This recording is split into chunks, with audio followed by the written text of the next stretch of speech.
Assalamualaikum warahmatullahi wabarakatuh. Selamat malam sahabat Lun Bandung. Salim muturi untuk Dodon Bandung yang nah di kampung, di desa, di kota atau dimanapun anda berada. Baiklah, untuk malamnya kita baca saboh habab ingat atau kasidah lah, ada kasidah Aceh yang berjudul tanda-tanda kiamat, dari Droge Bang Sulaman Abi.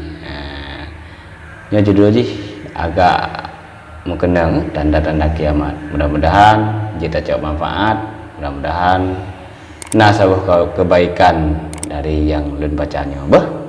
Sahabat memandung kini coba dengar leh. Mudah-mudahan berkenan Mbak Dedon Bandung.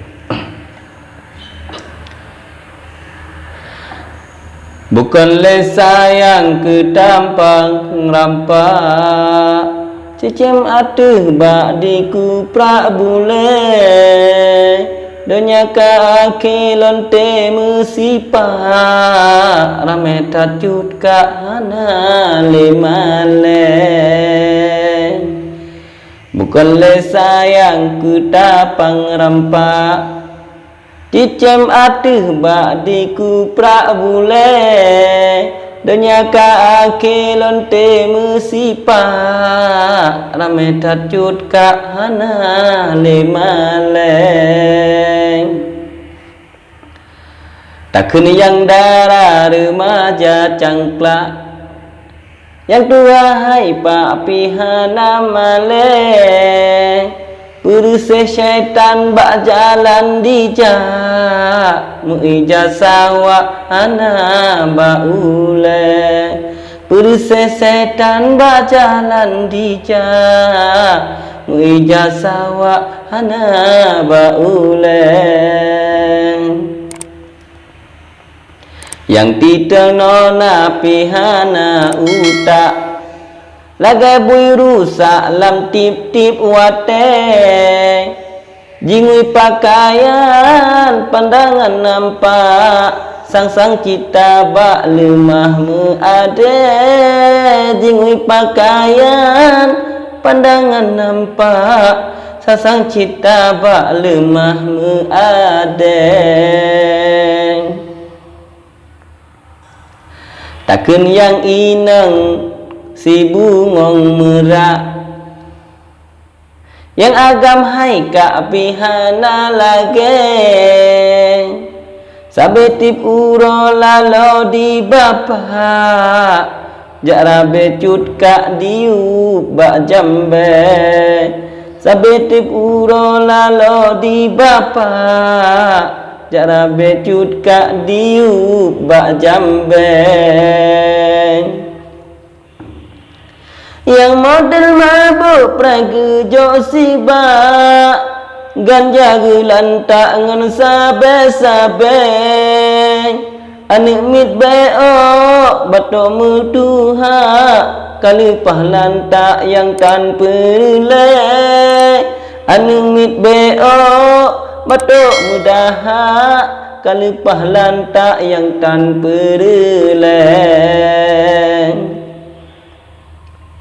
Yang tan mekesut di pubut galak,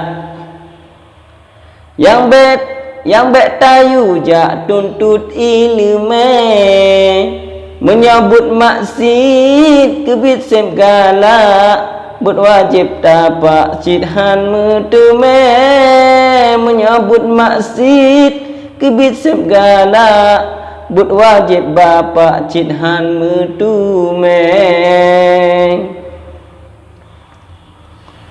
Tanda kiamat umat merusak, anengan bapak di muen bate, lalongan bino jino sandum krak, muen ketoprak ngan memeninte, lakongan bino jino sandum krak, muen ketoprak ngan melinte.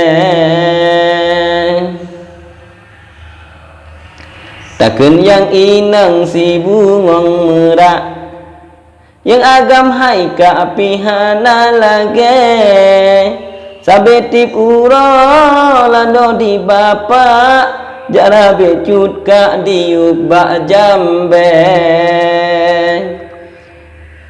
yang model mabuk preh gejuk sibak amban gajah gelan tak ngan sabe-sabe anak mit beo bato mudah kalau pahlan tak yang tanpa relay anak mit beo bato mudah kalau pahlan tak yang tanpa relay tanah kiamat umat dum rusak anengan bapak di muen mate lalongan bino jino sadum kra muen ketoprak ngan melintang lakongan bino jino sidum kra muen ketoprak ngan melintang muen ketoprak ngan menintang tertanda dari dogu Bang Sulaman Bang Sulaman AB ya. Bang Sulaman terima kasih Cairon kalau baca mudah-mudahan berkenan bade dodon mendumah mudah-mudahan jid tajak manfaat dari syairnya bah. Doaki wabillahi taufiq wal hidayah. Wassalamualaikum warahmatullahi wabarakatuh. Baik tu subscribe, like dan share sahabat teman-teman.